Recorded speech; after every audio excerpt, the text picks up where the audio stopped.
Salam alaikum, bonjour à toutes et à tous. J'espère que vous vous portez tous très bien. Je vous retrouve aujourd'hui avec un des prophètes, un des grands prophètes, qui est Moussa alayhi salam, le prophète Moïse. Après la mort de Youssouf alayhi salam, les Égyptiens avaient fait des croyants leurs esclaves. Ils leur faisaient construire de grandes pyramides et d'autres grands bâtiments. 4 siècles plus tard, naquit un autre prophète, Moussa alayhi salam, et il allait mettre un terme à cette situation. Nous allons à présent te raconter son histoire. Pharaon, Phiraoun, le roi des Égyptiens, qui se prenait pour un dieu, vit une nuit un rêve où un feu brûlait son palais. Effrayé, il demanda à ses conseillers d'interpréter son rêve. Ils lui dirent que son royaume allait s'écrouler à cause d'un garçon du peuple israélite esclave. Alors l'ignoble tyran ordonna à ses soldats de tuer tous les bébés israélites garçons. Mais personne ne peut rien contre la volonté d'Allah. Écoute ce qui arriva. Il y avait une petite maison en ville où un petit garçon venait de naître. Sa mère l'appela Moussa. Elle était inquiète. Comment le protéger contre les soldats de Pharaon?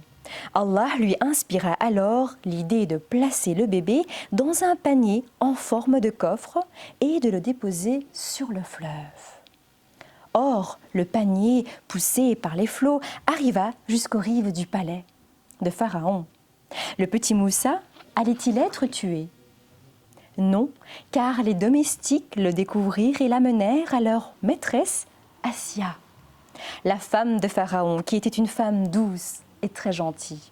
Comme elle n'avait pas d'enfant, la vue de ce bébé lui fit plaisir. Le soir, elle supplia Pharaon de ne pas tuer ce bébé et de lui permettre de l'adopter. Chacun ignorait comment cet enfant était arrivé là, et peut-être y avait-il un bien pour eux en cela, avait-elle dit. Quant à la véritable maman de Moussa, elle envoya sa fille suivre le cours du fleuve pour savoir où le petit Moussa était arrivé. La jeune sœur marcha ainsi jusqu'au palais royal. Il y avait de l'agitation au palais, car un bébé venait d'être trouvé et il refusait de téter le lait de toutes les nourrices que l'on avait amenées. Habilement, la jeune fille proposait sa mère. Bien entendu, lorsqu'elle vint et s'approcha, le bébé reconnut sa mère, se mit à téter et s'apaisa.